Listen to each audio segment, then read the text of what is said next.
Fa manatsara ny fomba fiasa amin'izao fotoan'izao ny anivon'ny postre, misy ny atao hoe digitalisation ny postre rapide ao ampifantany mahatrara marikoto amintsika misy kokoa mahakasika izay ao amin'ny Sany Rodriguez Zafimaly. Azon'ny mpanjifa ataony manaraka amin'ny antsipiriany ny fandefasana entana amin'ny postre malagasy amin'ny alalan'ny fampiasana internet.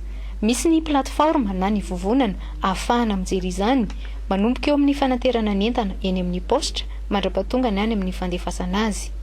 Efa miditra tanteraka amin'ny digitalisation ny postre rapide. Sara alohan'ny mpanjifa amin'izy io ho an'ny tranche de poids anankiroa voalohany dia natao mitovy manerana Madagasikara. Mahasahana ny faritra rehetra eto Madagasikara ny postre rapide. Izy aterina isaka ambaravarana ny zavatra rehefa tsy ataonanao simba na ho very izy ireny. Ny fanafody no fantatra fa maro anisa amin'ireo entana alefa mivezivezy amin'izao fotoana izao izay isin'ny valana aretina coronavirus.